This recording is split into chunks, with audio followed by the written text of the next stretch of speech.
I'm going to get sidetracked from the start because Dan and Samudra are talking about open days and the villagers roundabout. We haven't had an open day for a while. I met someone on the canal, an old man pushing a bike on a very hot day a couple of weeks ago. We got talking, exclaiming about the hot weather. And he said his name was Ken, and he'd been living in Bettisfield for a few decades. He was on the parish council. And he looked at me and my friend and he said, "Are you from Taraloka?" And we said, "Yes." And he said, "Best thing that ever happened to Bettisfield." Oh. Yeah.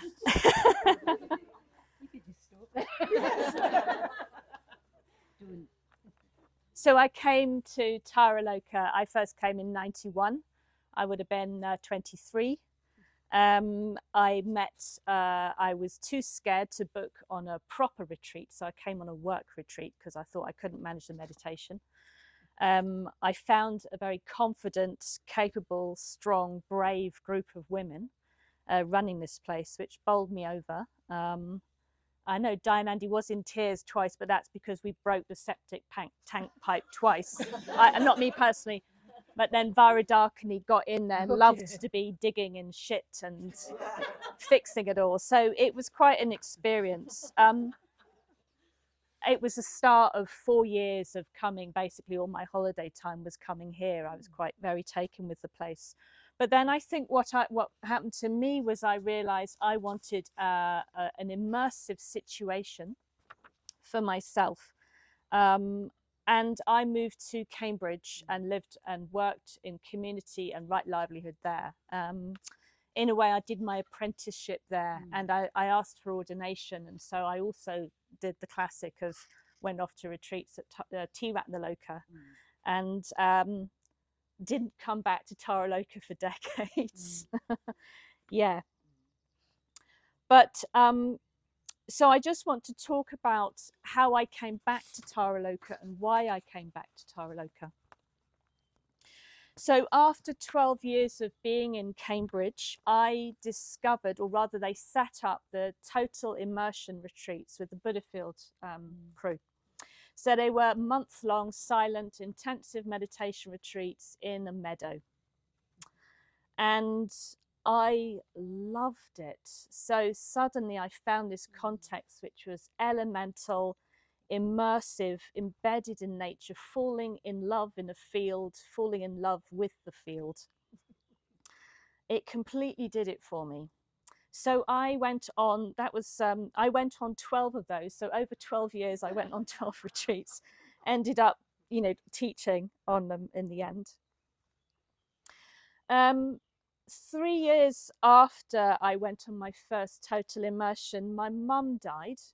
So I didn't have the easiest of relationships with my mum. It was maybe one of those ones where you're kind of on two different planets trying to communicate. I did a lot of work with Metta Bhavana and in my practice trying to make that relationship as good as it could be. So when she died, I felt like I'd done most of the work, all of the work really. It felt quite resolved, even though we were still on other planets. We were never going to not be on other planets. But one of the views I had about my mum was that she was a scared woman, that she was fearful. And in a way, I had lots of evidence for that. But when it came to her terminal cancer diagnosis, it turned out she wasn't scared of dying. And that was a complete shock to me. In a very positive sense, I had a strong view and I was entirely wrong. And that did something to me. It was like a depth charge went off because I kept thinking, oh, she'll get scared soon, but she didn't. And then she died and she hadn't been. And I was left with being totally wrong. So it set off this sort of depth charge in me, and I had a lot of very strong spiritual experiences over the following year or two. I went on the total immersion again, and I really struggled because Kamala Sheila was teaching on it. He was sort of teaching to kind of get us going into our material, but I was right in it. And after 3 weeks, I went for review and had floods of tears, and he looked at me, I explained what was going on. He said, "Oh, you need assimilation practice. That's what you need." I'd never heard of such a thing. But he said, "You've got all the stuff. You need to assimilate. You don't need more input." So I sort of relaxed at that point. And I think it was after then that I was lying on the grass under some trees on a sunny day. It's a bit like here, and sort of half asleep. And this idea came up through the earth into me, which was something around taking Tara as my Yidam. It didn't have those words, and it wasn't specifically Tara, but that was the best I could do to then translate that into something. So I got Kamala Sheila to give me the Tara sadhana. So that was my encounter with Tara. Before then, my sense of her was probably way too soft, very gentle, very feminine. I really wasn't interested. But what I was getting in touch with was something that's earthed, that is below, that is elemental, that is tremendously potent, powerful, holistic, all-encompassing, sort of the entirety of reality. And I quite often talk a sort of sacred whole. And I tend to use the word goddess because that's the best, with a capital G, because that's the best I can get, but some of the goddess manifestation of Tara, if you want. And I think of someone like Hildegard of Bingen, who was a medieval what's it, head of a nunnery? Abbess, thank you. Who talked about viriditas, or the sacred green. So we could think of the sacred green of life as sacred. So that was the start of my connection with Tara. It's kind of been growing since then, but at that same time, I realized I'd come to the end of my time in Cambridge at Windhorse, living in communities, and I needed to move on to something else. And I was homeless for a couple of years, but I needed, which was fine in the summer, but in the winter, I needed a bed and a room. And it occurred to me, oh, I wonder, I could probably get a bed at Taraloka if I do some work for them.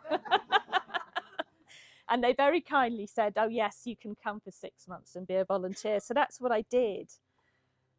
And I hadn't been for ages, and I came back, and I, you know, after 20 years living and working with other, but I came back and I thought, oh, this community is great. It's got depth, it's got maturity, it's creative, it's positive. Oh, I could come here maybe. So that's what I did. At the end of that time, I asked, could I come back? And they said, yes, happily. And then very shortly after, they said, do you want to be chair?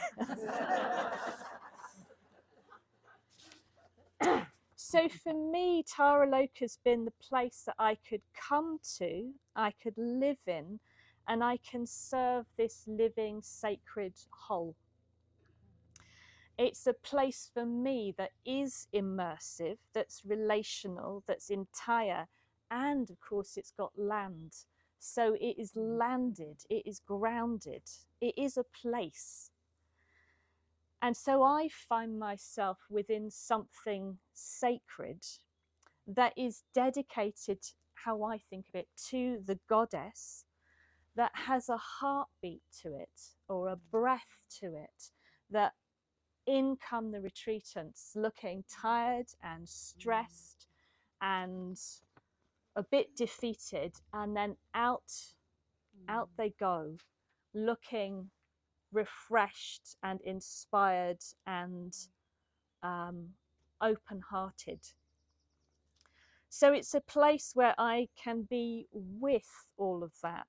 And it's a place where, I mean, my sense is, if you think about practice as a sort of totality, as a holistic, well, how big do you go? How far in time and space do you go? Because if you go vast, we are nothing. I am nothing. Yeah. But also, if you are completely embedded and connected, then you and I are everything. We are part of everything. So I'm in a place where I feel like I can be part of everything.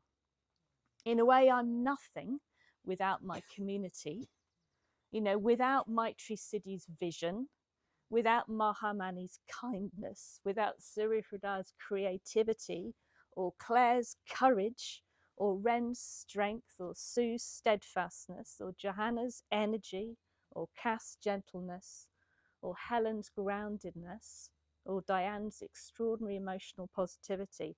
I'm not anything. But with all of you, I feel there's something quite magical. I'm everything, yeah? And without the retreats, without you guys coming, we are nothing. And when you come, we are everything. And without living on this land, I'm nothing. But when I'm here and I'm with all the gorgeousness, all the trees, the life, this sacred green, the baby owl in the tree, the cockchafer that was on the bottom of the steps to the granary this morning, there's everything, yeah? There's everything. And I can serve that. I can serve something that is living and breathing and loving and that is powerful and that is a totality. And I can live with and not against and not separate from. And you know, and I know that the world needs that, yeah? And the world needs people to live with, not people, not just humans, I'll get on the rant here, but beings. We need to be living with life and serving life and in solidarity with life. So that's what I think Taraloka offers. I need that. I think the world needs that. And there's not like this is the only place, but this is the place I know and that I can get to and I can be at. So that's how I've come to be here. With 3 minutes left.